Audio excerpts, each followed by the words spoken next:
In the last episodes, we left each other when we arrived in Cyprus. We were thinking that all the problems were finished, but they were only starting. The truth was that when we met our driver, Osman, he told us that there was a little hiccup with the customs because they had to shut down at midnight. It was only 7 o'clock, so we thought we're gonna make it. But Osman was not that sure. He said that there were rumors that they were turning back people to the south of Cyprus, and we had to go to the north because the clinic was there. With a lot of hope, we went into the car. Us and the Eastern European couple. We were all full of hope, but we were also really scared of not making it. We went into the van and we tried to make jokes and to not think about it. But after half an hour of journey, we saw the customs at the horizon. And there, our heart started beating really fast. We were holding hands, we stopped talking, and we started praying really hard. The van arrived at the customs. It was a little bit like being at war. It was not like a normal customs because the COVID was going on. Everything was shutting down. So it was full of military people. It was not like a usual customs situation. We arrived there, they stopped the van. They asked for all the passports and then they asked us to step out of the car. They tried fever. And then they took ages with these documents in the office. We were so scared. At a certain point, we saw the military coming back with the passports. He talked in Turkish to Osman, and we thought something is not right. He gave the passports back to the Eastern European couple, and he said something to Osman again. And he gave us back our passports. And then Osman translated for us and he said, "I'm so sorry, but because you have a Swiss passport and a British passport and the infection in these countries are really high, you're not allowed to come in." And it didn't make sense. I was devastated and infuriated at the same time because it had no logic. We were all coming from the same origin, from London. All I wanted to do was to shout, to take my anger out and to say, this is completely nonsense, why can they go in? I just wanted to run. I felt like a criminal that wanted to go through the borders and just risk being shot down by the military. I just really wanted to go. But I collapsed into the van and I started sobbing uncontrollably. And I was like, this is not happening, this is not happening, this is impossible. I felt like our dream of a family, our dream of having a child was going to be crushed forever because COVID was just starting. We didn't know what was happening in the world. I was already 50, everything was going to be broken. I felt like we are never gonna be able to have a child ever again in our life. And then Osman let the other couple go. They crossed the border in the night, in the rain, with their luggages, and he took us to Nicosia. He said, "I'm really sorry, but I have to take you back to a hotel, and then you're gonna have to book a flight and go back home." I was like, no, I'm not gonna do that. And I was shouting and sobbing and crying in the van, and my partner was trying to comfort me, but he was devastated as much as I was. It was the most terrible moment of my life. I was full of hormones. I was bursting with estrogens and progesterone, and I was all ready to get this embryo inside of me. And literally, I could not reach them. Osman took us back in silence to the hotel in Nicosia. We entered with our luggages, took the keys, went upstairs in this horrible room that looked like a prison, that looked like a punishment. All I could do was just sob and cry unconsolably. And my partner was trying to comfort me and say, maybe we can try again, another year, maybe we can do it again. But I was like, this is not happening. There must be a way out. My whole being didn't want this to be the truth. My whole being knew that this was not going to be an end. And all of a sudden, the phone rang. Who is that? Ross, my partner, picks up the phone. I look at him. He starts to say things like, yeah, okay, yes, we're gonna come down really soon, okay? Yeah, no worries. He put down the phone and he tells me, Pili, we need to go. We really need to go very fast. I was like, what's happening? He said, I can't tell you. Just grab everything and let's go. I took everything I had. We passed the reception. We threw the keys. We went out of the door and there was Osman. Osman came back. He was there in front of his van like a hero, without the cape, but with a big heart. And they said, look, we have 5 minutes to reach the border. I've made a couple of phone calls and maybe we can get through. But please, hurry up because we have only a few minutes left. So we threw everything in the van. At that point, we didn't even talk anymore. We hold hands, we hold our breath. We didn't dare even speak. Osman told us, please don't say anything. Let me do all the talk with these Turkish people. I was like, okay. And internally, I was praying all the gods that they taught me at school, all of them, each one of them. I was holding my breath for the fear of jinxing it. And then we arrived at the border and Osman started to talk with the military and we didn't understand a word. And then we saw there was a back and forth between him and guards, but then I saw them where they were shaking their heads and they didn't want us to go. But Osman didn't give up. Osman said something different. He went out of the van, he went inside the office, he talked with somebody else, and then I saw that he started to sign some papers. I had no idea what the hell he was doing, but he did something. And then he came back with the passports in his hand, a little smile on his lips. I didn't dare chant victory because I was super scared of jinxing something. Osman came back to the van. Please, van, move from this border.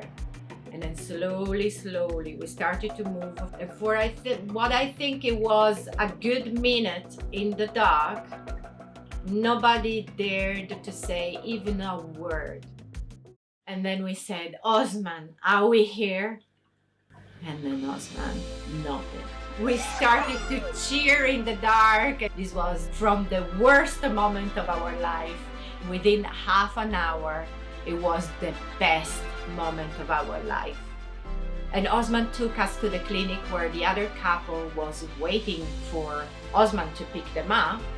And they saw us arriving and they started cheering from behind the glasses. Are you here? Are you here? Then you made it. We were so worried for you. And we hugged each other and we were all so happy and it felt like it was such an amazing moment. And we thought, we made it. It was incredibly difficult, but this is the end of all the troubles. What else can happen?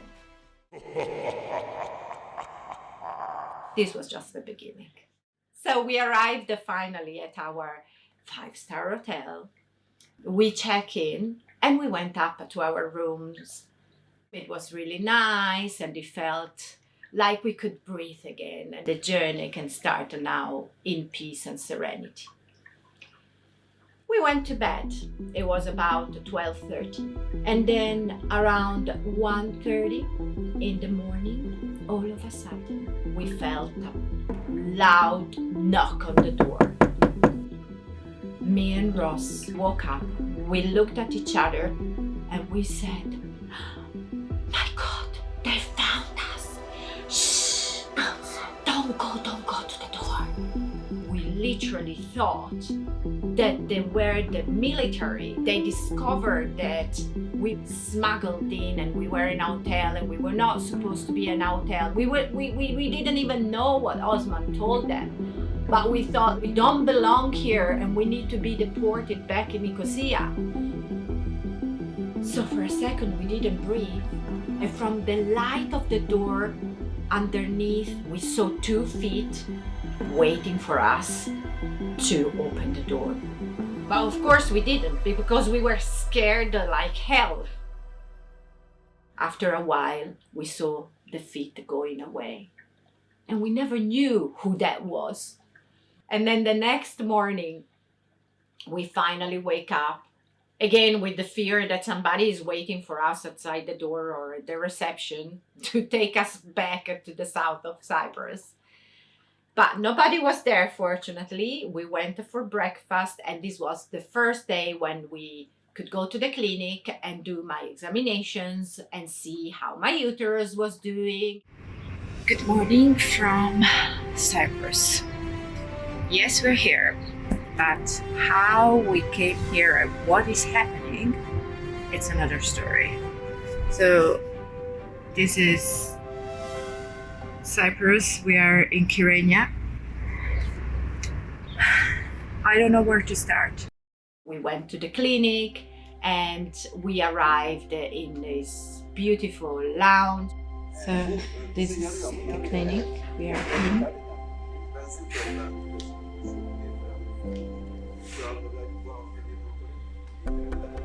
And this is the ward, which is currently under attack, but we're still hoping for the best. Are we? And then I went to do the examination. Obviously, I was very anxious that maybe my uterus lining was not growing correctly and that maybe the transfer was not going to be possible. There's always things that can go wrong. But fortunately, the examination went well. My uterus was perfect. I had a 3-layered lining and everything was absolutely in good shape. So everything seemed to be okay with me. But what about the donor? All of a sudden, we thought, is the donor here? Because we chose a Greek Cypriot donor. And the Greek part of Cyprus is in the south, and we were in the north. So was the donor here? Or was she outside forever? So we started to be anxious about that, and we were starting to ask around. And then finally they told us that she came in the night before, exactly like us, just before the border closed. So we were all in. I didn't follow the logic of choosing a donor that has more or less a similar genetic because it's an Italian like me. I chose a Greek Cypriot and I didn't know why. And here was the answer. If I chose the Italian donor, very possibly she would have not been able to be there because all the airports in Italy were already closed down. You see, sometimes you don't know why you do things, but when you're connected and when you are on the right path, things are falling into place. The next day, we went back to the clinic because it was the big day. Tomorrow, we're gonna go and give our sample. The donor is gonna give us the eggs. The donor already crossed the border, thankfully, and she's here somewhere in our Airbnb. And we're gonna fertilize the eggs tomorrow, so I'm gonna let you know how it goes. We are finally in the clinic. It's the day of retrieval and sample. We made it here and we're trying to spot our donor. We're here in the reception because we think maybe she might go in or out, and because there is nobody around, I thought maybe we will see her. Just curious. And yeah, quite excited. At least the step 1 hopefully is gonna get through. Step 2 to transfer, we don't know yet because There's still some decisions to be made, so still obstacles on our way, but we're here. So we'll let you know later. Bye. We got 17 eggs from our donor. Of these 17 eggs, only 13 were mature. Hello. That's Ross, by the way. So we have the very first good news of the whole week. We've done the retrieval this morning and we got 17 eggs and 13 of them are mature. So we're gonna see how many fertilize. Ross did a good job too. Apparently everything is fine.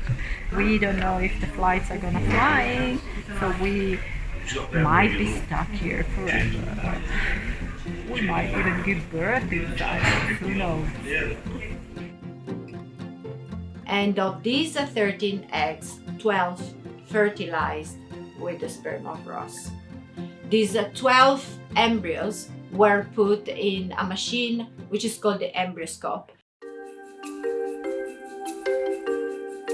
The embryoscope is a machine that collects all the embryos in the petri dishes, and they are gonna stay for the duration of 5 days, so they don't have to be disturbed to be taken under the microscope and put back. They're always there, and the embryologist can monitor them for the 5 days without disturbing the embryos.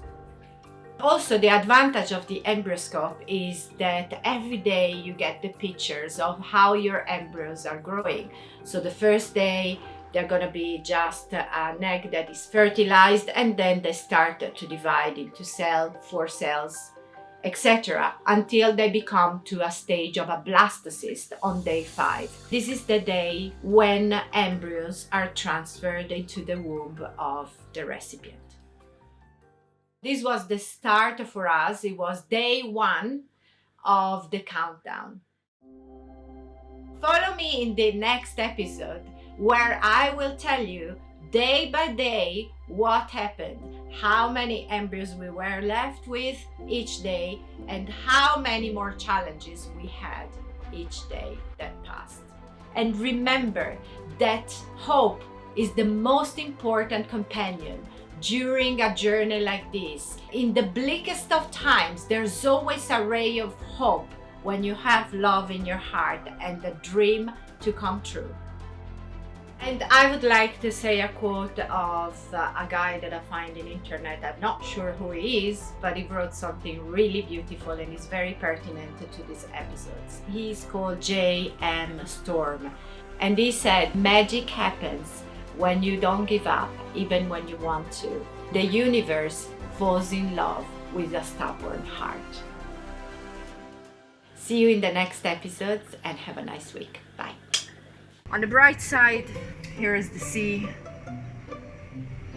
Reporting from Kyrenia IVF 2020. Little baby, you are the most beautiful baby of the whole world. But we're keeping strong. If we can do this, then anybody can do it. Goodbye and talk soon.